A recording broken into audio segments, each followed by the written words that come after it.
Hi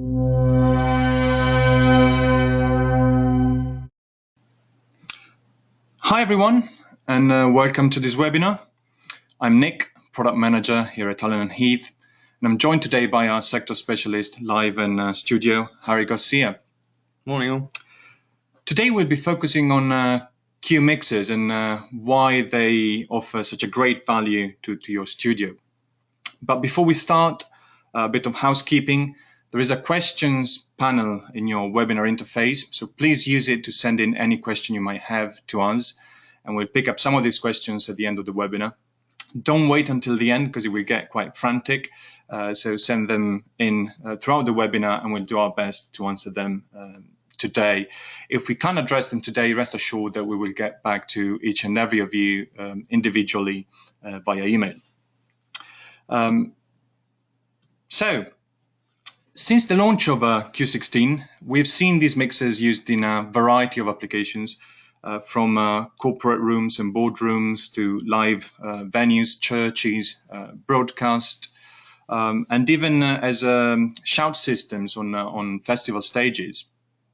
But what I'd like to do today is to take a couple of minutes of your time to go through a few examples of Q mixers used in recording studios. So we'll start with this one, which is now featuring on our homepage, RJC Studios.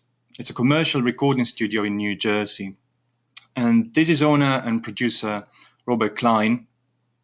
He provides services for many clients, including TV and film composers. And he recently integrated a Q32 into its Pro Tools environment to provide mixing and as a control surface for Pro Tools. And Robert says it's very, very versatile, it sounds great, and it integrates very well with Pro Tools. This second example is a recording and production facility based in Cape Town. You can see Q24 in the corner, and there's plenty more pictures and sample tracks and more information on their website. So if you Google for Kosher Studios, you'll find their website.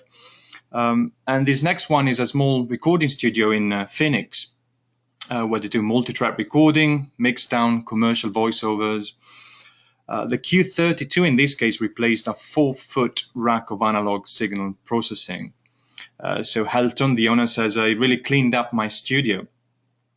He also uses the Q32 scene automation to record, to store setups for repeat customers, so that with the press of a button, it can go back to the settings and preamp levels and so on of previous customers. And the last one is Dave Hodge. Dave is a regular contributor of our digital community. This is his personal studio in New Zealand, which he uses for some casual recordings. And you can see some clever use of the iPads, of the QPad app, in this case as a meter bridge for his Q recording setup. What I also like is that Dave is using QU, the personal monitoring app, running in the vocal booth, so to give personal mixing capabilities to the performance.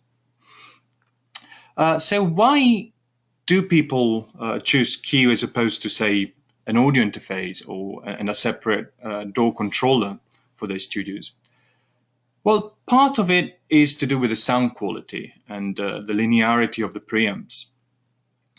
And part of it is also because of what we call the Q ecosystem. So it's not just about the mixer. As you can see, you can use apps in your studio. You can use the Mi One personal monitoring mixer for personal fallback cues to the live room. And you can deploy audio racks and stage boxes in the live room and run a Cat5 cable to the control room instead of a bulky copper multicore. There's another reason for it, and it's probably what is the key reason for using Q in a studio, is that it incorporates two great features. One is the USB audio interface, and the other one is the DAW control side of it. So the USB interface is core audio compliant on a Mac, which means it's truly plug and play, and we have Windows drivers available on our website. And on the same USB interface, we send a lot of MIDI messages. You can manually assign these MIDI messages to your DAW if you like, But door control, the door control driver gives you the convenience of auto-translating these messages to Huey or Mackie control for a much easier setup. So, Harry, can you tell us how all of this is going to work on Q mixers? Well, yeah. So if we start going through some of the setup options that I like to use for my studio workflows to help me go through, to get a good session and work quickly and efficiently.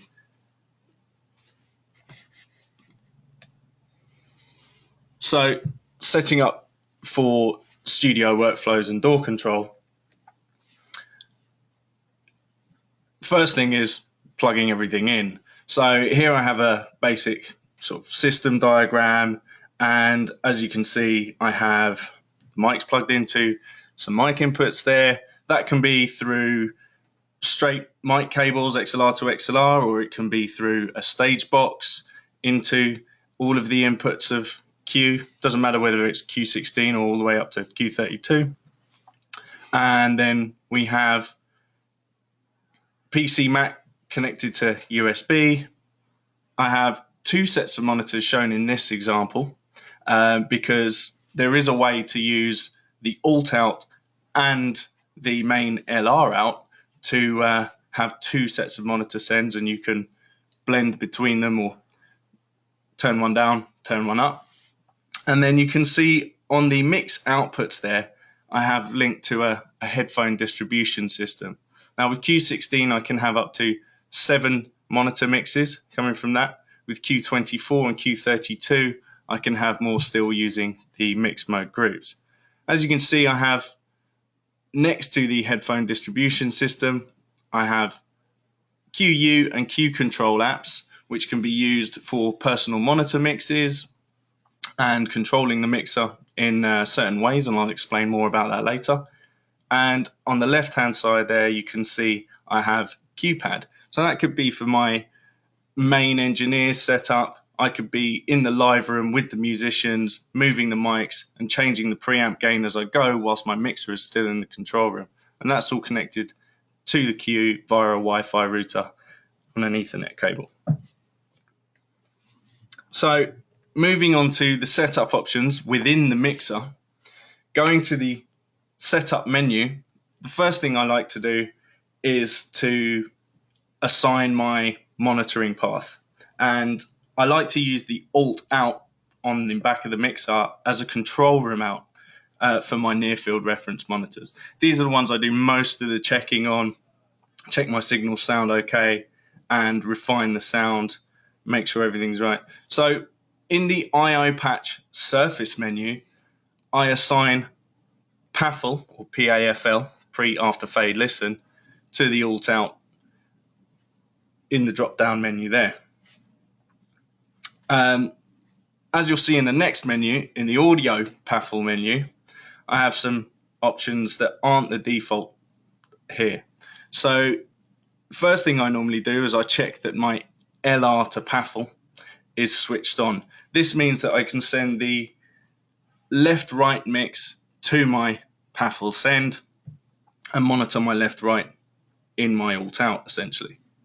The other thing I do is I use additive PAFL so that I can check multiple input sources and change them, edit them, EQ them if I need to at the same time. That way I can reference them against each other. That's particularly useful when I'm using multiple mic setups on one source. The other thing I use is output AFL. I switch that off. That allows me to send a pre-fade send of the left, right, or any mix to the PAFL bus so that I can monitor that independently from the left-right fader, so it doesn't follow the left-right fader. So next, I then go on to setting up the control surface side of Q, which is in the control custom layer options. And I select the first fader assign slot block there, touch it on the screen, turn the rotary control until it shows MIDI, and then I use the +1 function button to the bottom of the screen to just assign all of the relevant faders to that MIDI control. Now for Q24 and Q32, I just assign all of the fader slots available to MIDI. Next, I set up soft keys. And I usually set up a minimum of 3 soft keys for the door control functions. Well, the first I set up to be paffle clear, because sometimes I can be paffling channels and I get lost in a layer when I'm switching between them, and I know that something's paffle, but I want to listen to the whole mix, for example. I can just hit that button and switch it off without having to switch the layer to find it. The next, I set up the door control functions for bank up and bank down. And this allows me to move all of the faders I have assigned in the mixer or in the DAW up or down according to where I want to mix. So say, for example, on Q16, I have 16 MIDI strips. But actually within the software, the DAW, I could have hundreds potentially, and I can just bank up in groups of 8 and just jump up to the position I need to control those channels. There's the bank down option. The next, in Q24 and Q32, I can also assign some of the additional soft keys to MIDI transport control or MMC buttons, and I normally assign rewind, play, stop, forward, and record to these. However, as you can see here, they are available on the touchscreen. But this screen is also important because this is where we assign the MIDI channel of the mixer, and very importantly, the MIDI door control channel. Now, I usually just stick to the default MIDI channel 1, but we need to pay attention to the MIDI door control channel is always 1 above the mixer MIDI channel, so it will be 2 in this case. Another thing worth noting in the control preferences is the processing screens follow surface option. I like to use this because sometimes when I'm selecting a channel, for example, I like to grab a processing control, turn it, and this way my screen will switch directly to that control or that processing block on the channel selected so that I can see instantly what I'm doing. It means that I don't have to change any of the processing tabs myself. So next comes, after we've set up our monitoring path and our control setup, we need to assign our input channels to output to USB. And as you can see here, in the I/O patch USB audio menu, I'm able to route all of my mic pre's plus the 2 1/4-inch stereo inputs on the back. And if you look at assignments 21, 22, 23, 24, I have an FX return on 21, 22. That allows me to record the return of the internal effects of the mixer back to my DAW. So if I want to use some of the internal effects, because there's a pretty awesome suite of effects in here, then I can print that back to my DAW without using any of the PC's processing load, for example. The other one is to record the left-right mix. Obviously, once I've done a mix, and I might want to mix down in the mixer itself, and I'll explain more about that shortly, I need to be able to send back my mix to the computer. If you look at the bottom of that screen there, you'll see the channel stereo source is assigned to direct outs. Now, there are 2 options here. One option is for the insert points, which is to send the signal direct from the mic preamps straight to the USB before any processing. And the other is the direct out, which is assignable in steps. And from this output patch in the setup, in the routing menu, you can assign those direct out sends to be at any stage during the processing up to post compressor. So you can process things before you record them to the DAW if you want a bit of control before they're committed to track. Now, next I'm going to talk about the input assignments. Now, this is most important for the workflow that you're working in because it sort of dictates how you operate with the desk. Now, as you can see here, we have 16 inputs assigned to local. That allows me to take in mic pre-inputs in the mixer, and they can be then sent onto the DAW. And I have stereo 1 and 2 assigned to USB-B. That allows me to have, for example, playback from the DAW and on a separate track, separate channels, click track that I can mix independently or send to people as they require. It's very important that you note that USB-B streaming is selected here. The other option, of course, is for USB Q drive recording or source. For USB-B, this allows me to link to the DAW. In the next setup option, it's fairly similar, but I've enabled some more channels, 13 to 16, to return from the DAW. This allows me to send more stems back from the DAW to, for example, send them to internal effects or processing within the mixer, or allow me to mix more channels in different ways for different cue mixes, for example. And finally, the last one is mixing out the box. This allows me to send all of the channels in stems from my DAW into the mixer so that I can mix down in the mixer and use all of the processing built in on board without using any of my PC's processing load. And then using the left right out, I can record a stereo take back to the DAW once I've set that up. So once we've looked at those assignments, it's always a good idea to save a show file with the scene for each workflow template. As Nicola mentioned earlier, customers save scenes for different bands that are coming in, and there's no reason why you can't use these as a template to load that and then store a new scene based on, the band that you're recording at the time or the project you're working on at the time. So once we've done all this, we can look at actually setting up software in the DAW. Now, as Nicola said, the door control driver allows a cue mixer to control most popular DAW softwares using industry standard protocols such as Huey or Mackie Control on Mac or PC. And the important thing to do is install the audio and door control drivers first. So go to alan-heath.com/downloads and find the Q Windows ASIO WDM driver if you're on a Windows PC. On a Mac, you won't require this because, as Nicola said earlier, Mac interfaces are plug and play, class compliant. Once you've installed the driver for Windows, you can then go on to download the door control driver. Now, Mac does require the door control driver. This is a little application that runs in the background, and it converts the messages from your cue mixer to the DAW protocols of your choice. So once you've done all this, you need to look at configuring your DAW.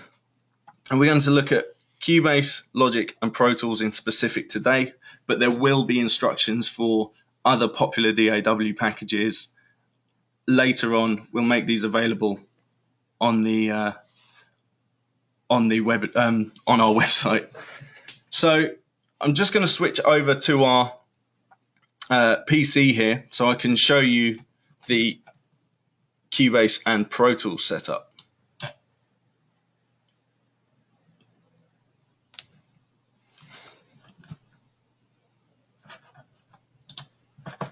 So we'll start with Cubase, and we already have the program opened, application running. And as you can see, with no audio interface assigned, the first thing that pops up is audio driver setup. Cubase wants you to choose an audio interface so you can get sound out of it straight away. So the thing to do is just choose Q ASIO driver here, click OK.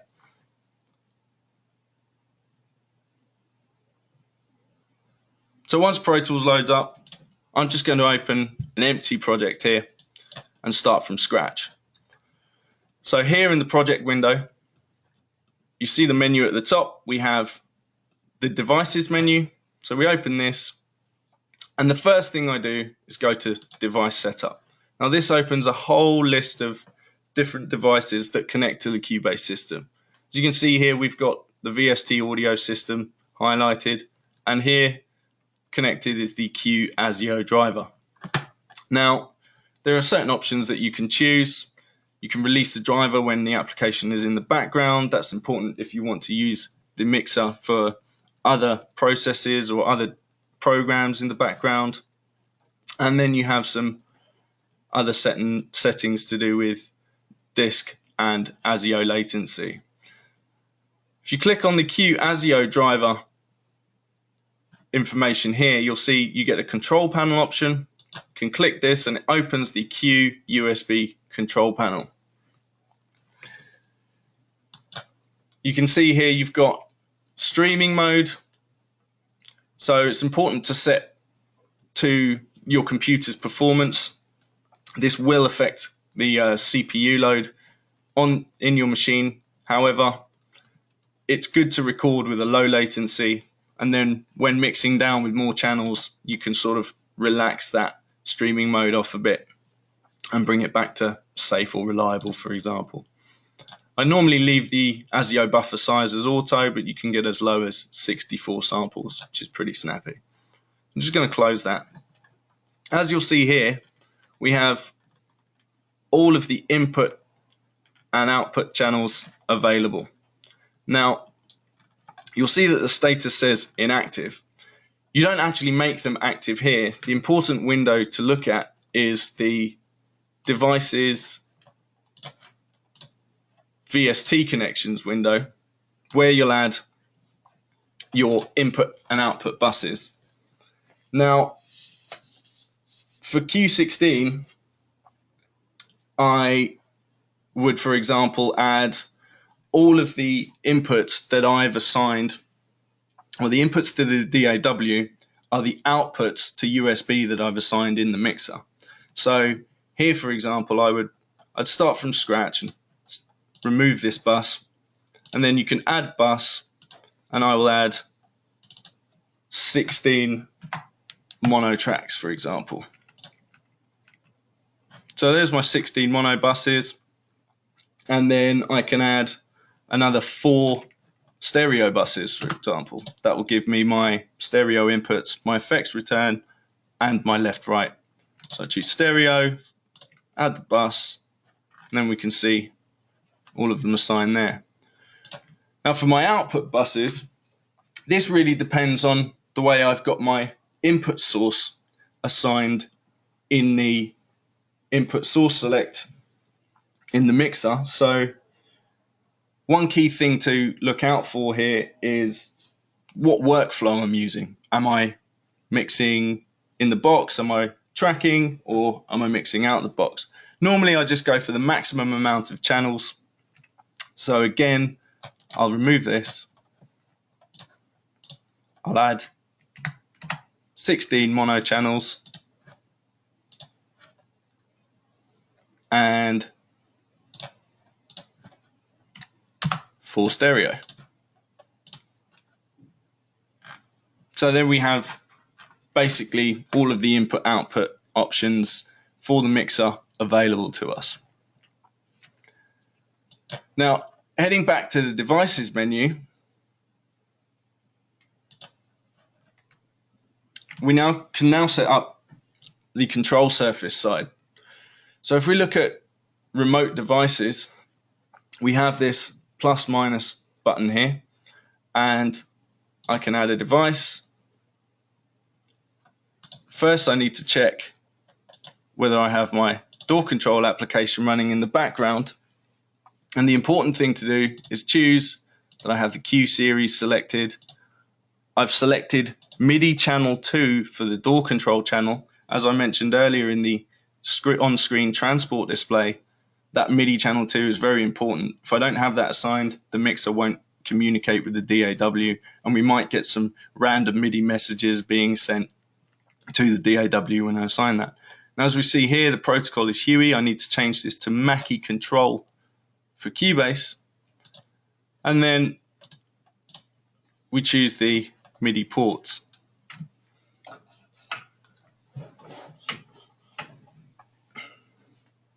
So you see the ports offline there. So I'm just going to reconnect to bring these back online.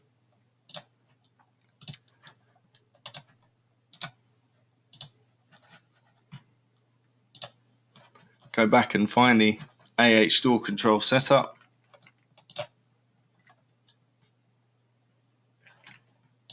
Double click to reload, and there's my ports. So that might be a little snag that you find when you start up for the first time. If I then switch my mixer into the custom layer, which is important because that's where my MIDI strips are assigned, I can move a fader, and you'll see this little square in the bottom right hand corner, the left hand square, flashing, indicating that there's MIDI information going on there. So I can close this door control window, and that will run in the background in my system tray nicely. Now, I can go back to Cubase and add a remote device. So I can choose Mackie Control. Now, the important thing to remember with Cubase is that when you're adding devices, you actually add them in the reverse order, the ports in the reverse order.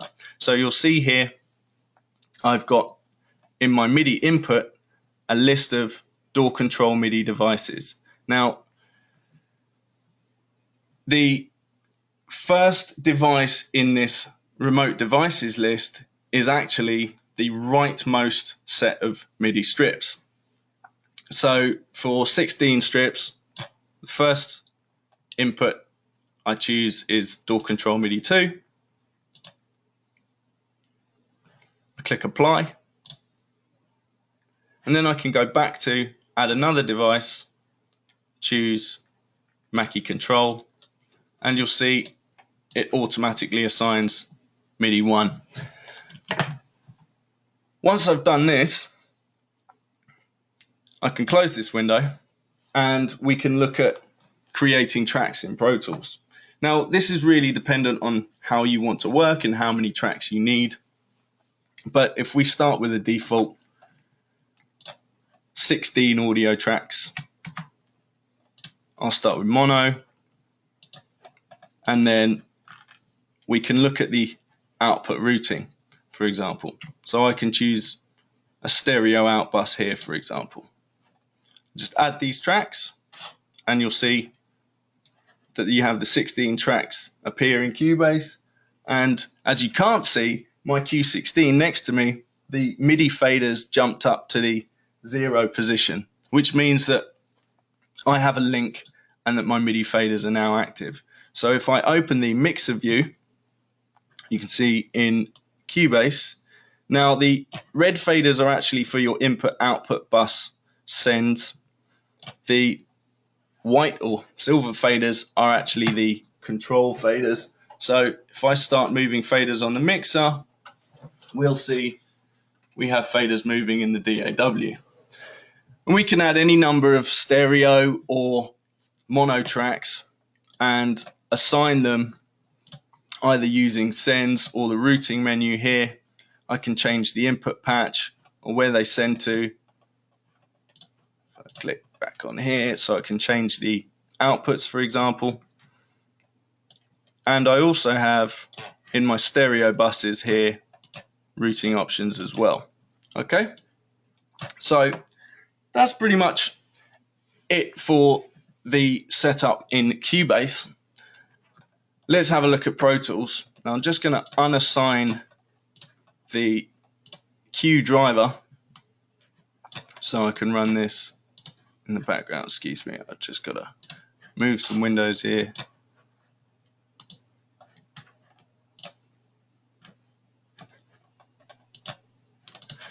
So let's open Pro Tools. Now, normally you get a splash screen when you open Pro Tools, but I had it started in the background.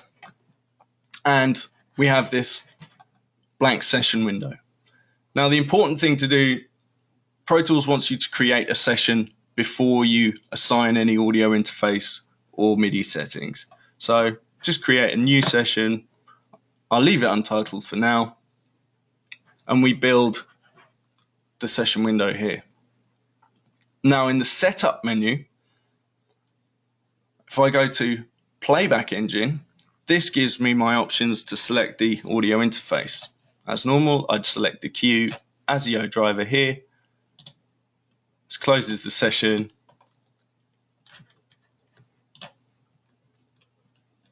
And wants to recreate. Sorry about that, we had a little technical glitch there. Let's run that again. Okay, so this is the splash screen I was talking about. So we can go to setup, playback engine. We see the Cubase driver selected here, and hardware buffer size is dependent on the actual control panel, where we can see that in the hardware menu. Now you'll see in the peripherals, in the hardware setup, it says Cubase driver. We can launch the setup app from here. Sample rate is always 48 kilohertz for the Q system, and we can choose our latency, streaming mode, and buffer size in there. So go back and open that session. And so how do we control Pro Tools using the Q mixer? First thing to check is the MIDI input devices. Now, if we go to the setup MIDI inputs options, we can see here we've got a whole list of ports. The only ports I really want to choose for controlling Pro Tools are the DAW control MIDI ports. Now with Q16, I only really need to choose the first two ports, but when we're using 24 and 32, I choose 3 and 4 respectively. So click OK there.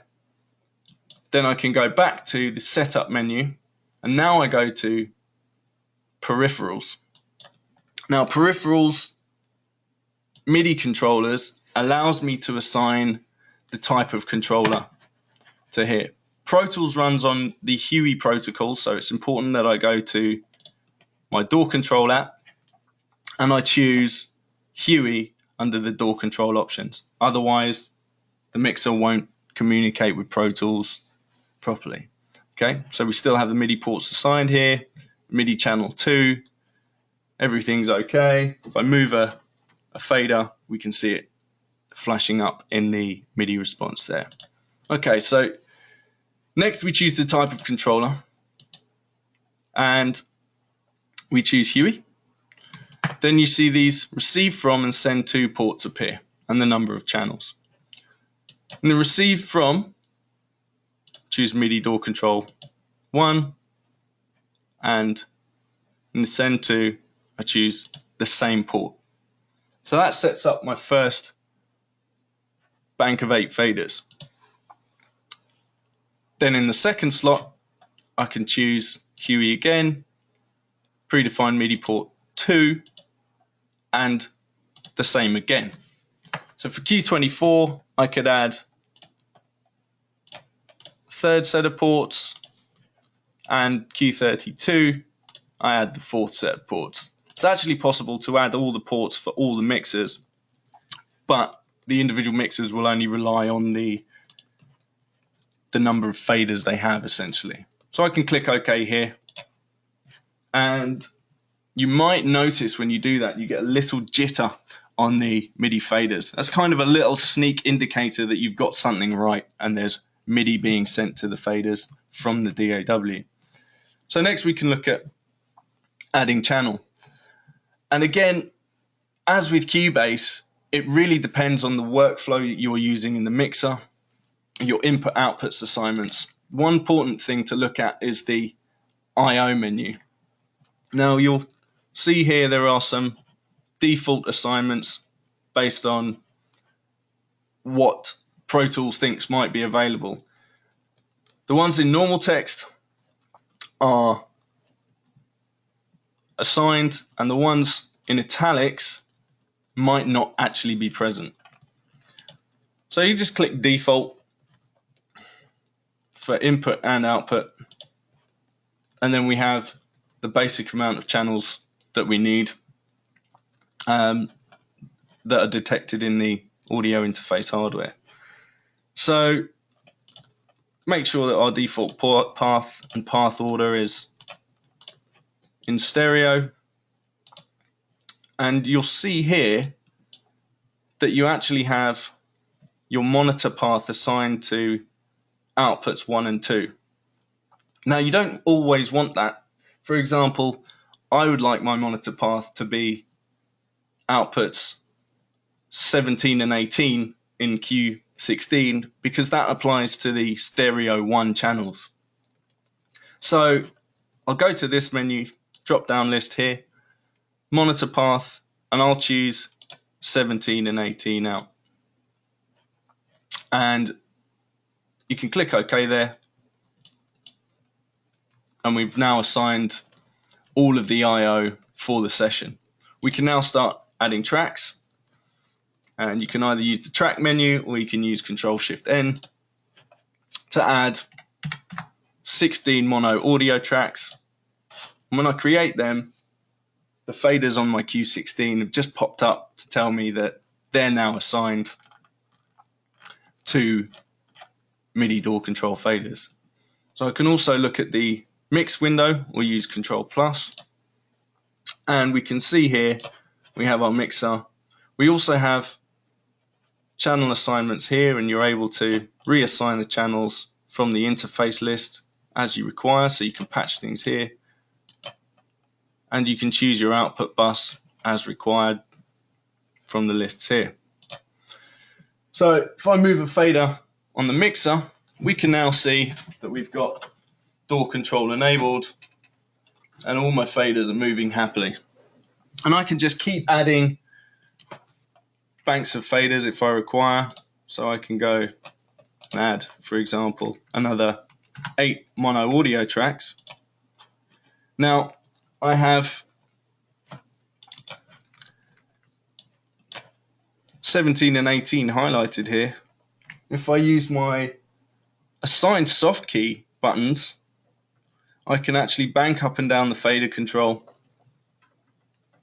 to allow me to control the faders. We move this further up the mix. So we'll see there that I'm now controlling. Okay, so that is how you set up Pro Tools. Now we're going to have to switch over to my Mac to look at our Logic setup. So I'm just going to enable the screen here. And if we open Logic, you'll see we can choose an empty project here. Now Logic wants you to assign inputs and outputs straight away as soon as you create this. Note that you can actually choose that here, but it depends on the audio interface you have selected as a default. So I just click create, it creates a track, and then we move on to assigning our audio interface. If you go to the Logic Pro Preferences Audio menu, you then see the devices list here. Now, core audio must be enabled. Logic requires core audio for the mixer to work. And I have a Q24 connected to Logic here, so I need to select Q24 as my output and input device. Now I can apply changes. It initializes the core audio as you saw there. And I can change my buffer size if I need to and actually go down to 32 samples here, which is nice and fast, like low latency for recording and tracking. If I need to, I can change this later on for mix, for example, to allow more buffer. Okay, so you can see we've got pretty good low latency there.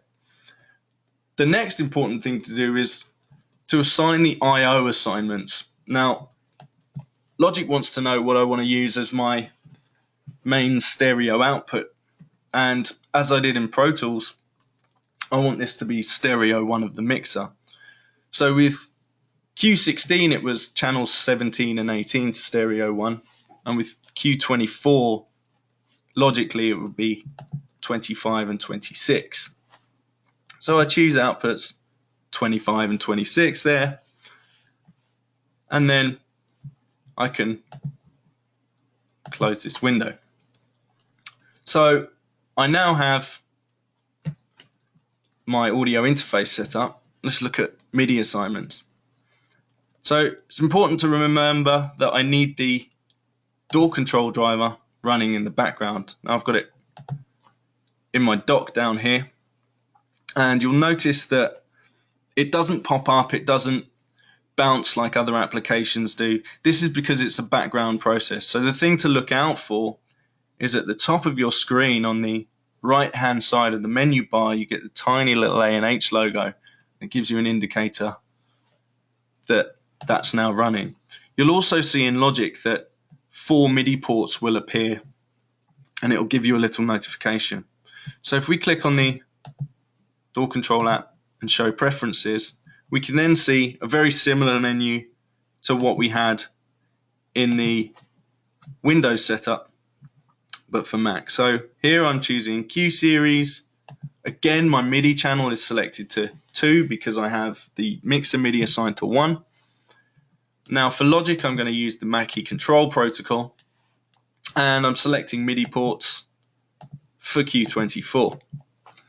Then go to my custom layer in the mixer, move a fader, and we have the little MIDI activity indicator flashing away there. So good news. I can close that and we can go back to Logic. Now to set up controllers in Logic, you go to Logic Pro, Control Surfaces, Setup. And you'll see a pretty blank menu here. What you need to do is you need to install a new device. And in this device list, you get many types of controllers. The one we're looking for is Mackie Designs, Mackie Control, Module Logic Control. And we can just add the device here. What instantly happens is that faders move on my mixer, but they may not be assigned to the right port. If we go back to the Control Surface Setup window, leaving the install window open, I can then assign door control MIDI ports here. I can then go back to the install window, select this, and add a second device. Now Logic will ask me if I want to add another Mackie control. Yes, please. And again, I go back to the control surface setup and I assign the next relevant MIDI port. So for Q24, I'd add another bank, and Q32, I'd add another 2 banks. Once I've done this, I can close that window. We'll see the 2 Mackie control devices, and we can inspect the information here, the output port MIDI 1, input port MIDI 1, and again, device 2, MIDI 2, MIDI 2. So I can just close this now. My controller's set up. Next, I can add tracks to Logic here, and I can add new tracks. Choose the type of track. I'm just going to add audio tracks here, and I can assign the inputs, and you'll now see all of the inputs available to you for Q24. Now I'm not going to assign any inputs just right now, or I can assign ascending, choose one, and then my output, it says 3132, but I can actually choose my stereo output bus here, 2526. And I don't want to choose ascending for this because I want all of my outputs to go out this same send to the Q24. So if I create 16 tracks here, a whole bunch of my faders move on the mixer, and I can move some of them. You see in the session view, you got some fader positions there, but if I go to the mixer window, we can now see all of the MIDI faders moving there, and I can use the door bank up and down, as you can see the highlighted channels there, to switch the number of channels I have available. So as I'm on Q24, I can add some more tracks, and I can add as many as I like, 32 for example. And I can simply bank up and down through these channels to reach the controls I need very, very easily. And you can hear in the background my MIDI faders are moving. I get more control. Okay, so that's it for Logic, except one last thing. It's important to set up in the MIDI environment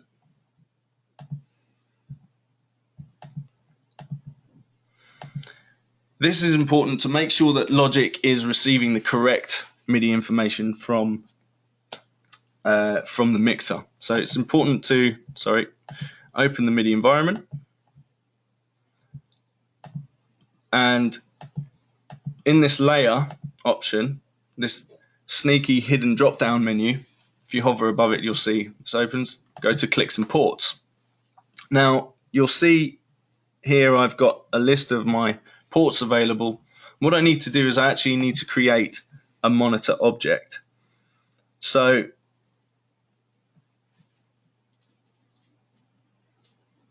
in the drop-down menu, I find my monitor object, and you'll see that appear there. I can move it to somewhere it's a bit easier to see. What I need to do is I need to connect all of the Q MIDI ports to this monitor object. Let's move it somewhere where it's a little bit clearer. Okay, and each tiny little triangle on there needs to be linked to that monitor object. Obviously, I only need to do it for the actual ports that are available to me, but I'll do it for the 4 MIDI ports. And when I move a fader on the mixer, for example, you can see the different MIDI messages going through there. Now, I don't need to link the monitor port to anything. It's just a way of Logic checking that the messages coming in are the correct messages and handling them appropriately. Okay, so that is it for Logic, and we can now switch back to the PowerPoint presentation. So once we've configured the DAW, we can look at what else we can add to the system. Now, as I showed you in the application diagram earlier, I showed some apps linked to a Wi-Fi router connected to the back of your Q mixer, the network port, to control different elements in the mix. Now you can have the QU personal monitoring app, and that allows the individual musicians to control their own sends to their headphone mix, their Q mix, for example, and just have a bit of control over that. They can also have control of the EQ and compression of the output, but you don't want to always give them those options, so you can disable those. We have QPad. As I mentioned earlier, you can use QPad to control your preamps and set up levels and configure the desk when you're in the live room away from the mixer, for example, or if you're using QSB or QPAC, for example, where you don't have the fader options, then you can do all of your setup from QPad. And lastly, the other thing we have is the Mi personal mixing system. Now, these are hardware units, mixers which can connect to the D-Snake port of the back of the mixer, and they actually allow you to have additional monitor mixes on the mixer. So as well as the 10 outputs that are on the back of Q16, for example, you can add Mi 1 systems to expand your number of monitor mixes if you're running out, and it also gives the user personal control of their own mix in more groups than the Mi U will add as well. So a lot of advantages to using Mi 1, particularly for expanding the mixer and gaining access to more channels for controlling your own personal monitor mix. They connect to either to the D-Snake port straight in the back of the mixer, or they'll actually expand on a AB168 or AR2412 audio rack there. So if you have them in your live room and they're connected to the mixer over Cat5 cable, then you can add the Mi ones to the port there very easily without needing to run additional cables back to the mixer. As you can see, we've got Mi QU and QPad apps shown there as well. Some more things that you can do with QPad that are lesser known is you can actually control the MIDI faders from the app now. And this was introduced in 1.9, and it allows you to assign MIDI strips into the custom layer. So that could be useful if you need to change send levels from your DAW whilst you're in the live room. I mean, you could be performing and playing, and you might need to change certain things on the fly. Don't want to have to run back to the live room, for example, or the desk is on the other side of the room and you just want to quickly change something. So you can assign the MIDI strips there in the custom one layer, and you can also assign soft keys. So in the soft key tab, you select the soft key you want, and as you can see in this example, we've got some of the door control bank up down functions assigned, plus the MIDI transport MMC controls. And if you look at the function in the drop down menu, it's very easy to assign the parameters you need. We can also in the custom layer assign strips of soft keys.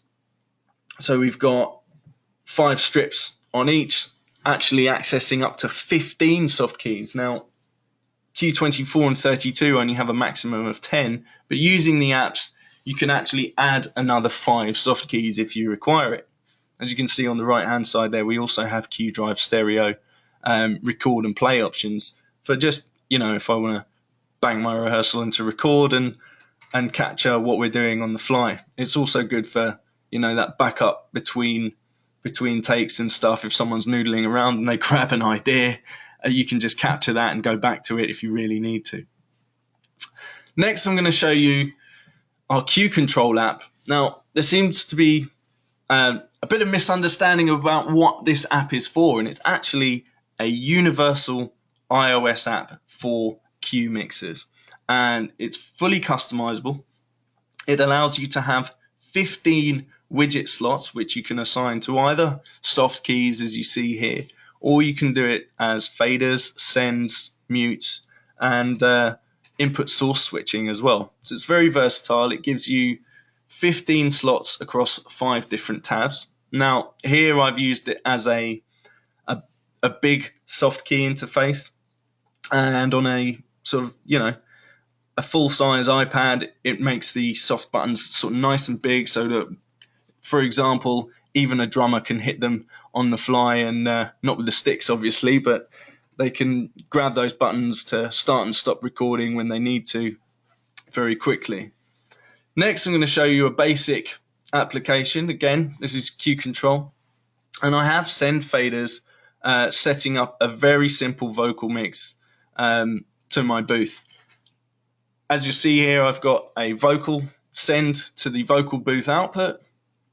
I also have the reverb send of the vocal to the reverb. As we know, artists like to be able to have a reverb on their vocal track, but you might not want to record that as such. So using the effects in the mixer, we can actually give the artist the reverb that they want without having to commit it to track, or use plugins within the computer using processing load when we need it.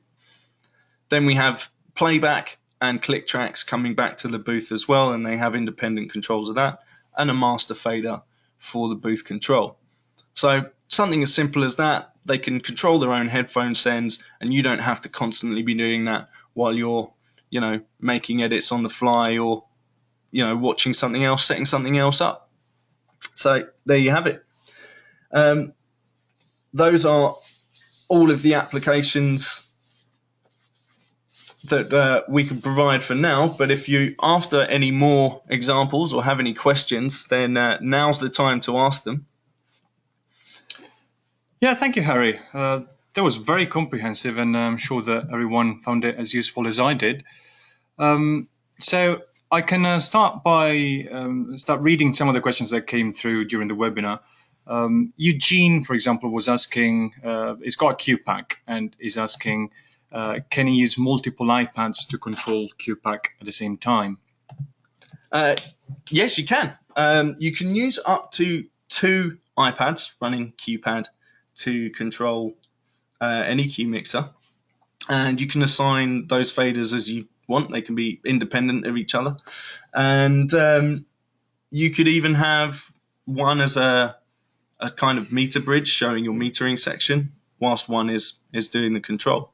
In fact, you can have up to 8 devices controlling the mixer, so you can have 2 QPad apps running whilst you're running 6 combination of QU or QU control, or you can have 8 QU, for example, running, and they can actually run on iPad or iPhone, iPod Touch, for example.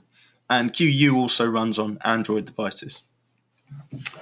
Yeah, thank you. And Glenn and others are asking whether the webinar will be available online. I think some of them were trying to follow you real time and set up their Q mixers, Okay. As you were demonstrating. And Glenn is saying it missed a step somewhere, but don't worry, Glenn. Yes, we will make the webinar recording available. And Harry is also working on a number of resources and documentation that we will add online to make life easier for you guys and set up your Q mixers. There's a question from a guy asking about the pan control. Can we have pan control of the tracks with the current Q Huey or Mackie control implementation?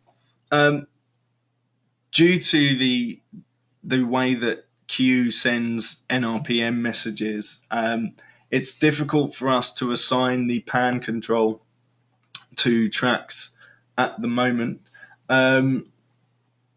It's not possible. So at the moment, it is just mutes, selects, paffles or solos, and the fader control. The rest of the processing controls are not assignable to, for example, pan or any plugin resources unless you map them one-to-one, and they will always be assigned to the MIDI control that you've mapped.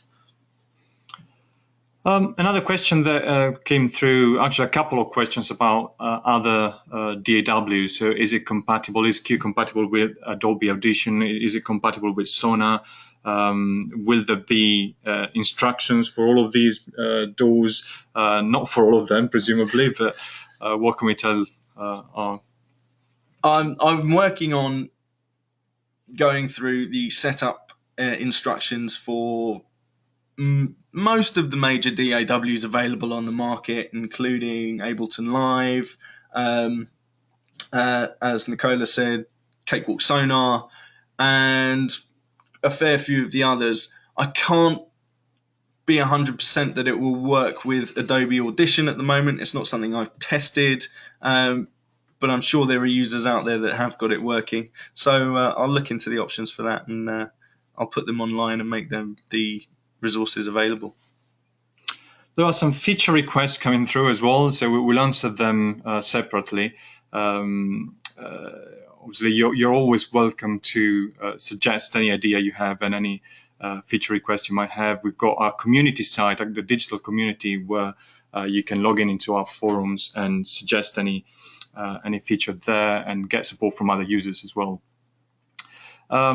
One question is about QSB and QPack. So I think you mentioned in the last part of your webinar that you can actually use these mixers in a studio environment and take advantage of the MIDI strips in the iPad to actually control your DAW track levels and so on. That's quite a clever setup, which not everyone would be familiar with.